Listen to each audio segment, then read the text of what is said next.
नमस्कार. पी-एम-आर-डीने sector number 30-32 येथील पात्र लाभार्थ्यांसाठी एक प्रेस नोट जाहीर केलेली आहे.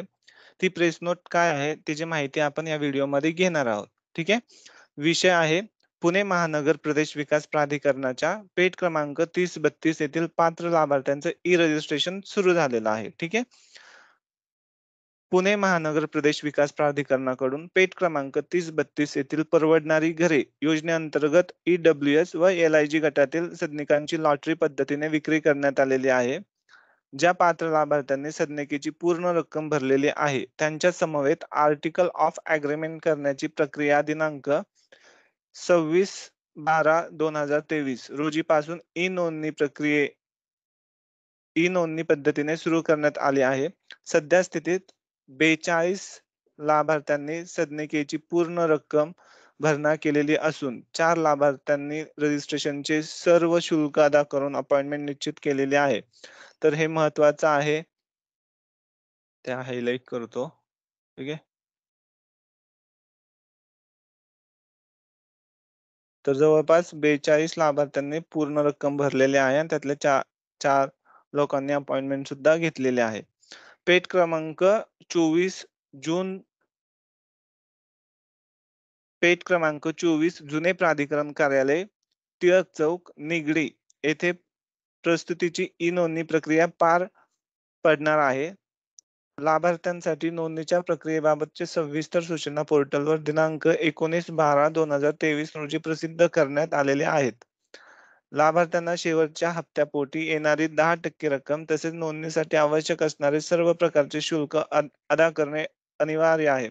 सर्व तुम्हाला शुल्क भरायचं त्यानंतरच तुम्हाला अपॉइंटमेंट निश्चित करता येणार आहे. ठीक आहे.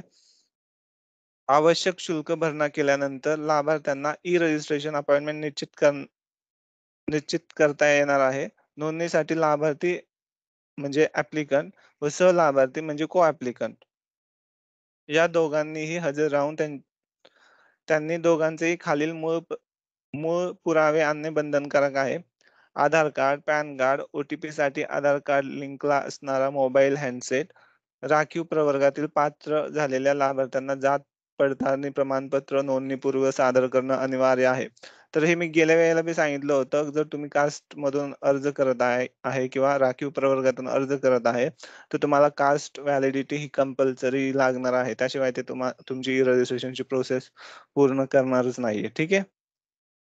तर ते महत्त्वाचं असतं. रजिस्ट्रेशन नंतर ताबा देणे ही रजिस्ट्रेशन नंतर ताबा देण्याची कार्यवाही दिनांक 29/12/2023 पासून सुरू करण्यात येणार आहे. तरी लाभार्थ्यांनी ई-रजिस्ट्रेशनसाठी अपॉइंटमेंट निश्चित करून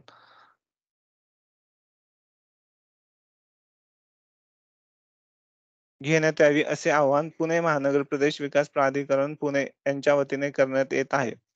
सह आयुक्त, जमीन व मालमत्ता विभाग, पुणे महानगर प्रदेश विकास प्राधिकरण. तर हेच महत्त्वाची माहिती होती, की आतापर्यंत बघा 42 लोकांनी पूर्ण रक्कम भरलेली आहे. त्यातल्या 4 लोकांनी रजिस्ट्रेशन शुल्क सुद्धा भरलेलं आहे आणि अपॉइंटमेंट सुद्धा निश्चित केलेले आहे.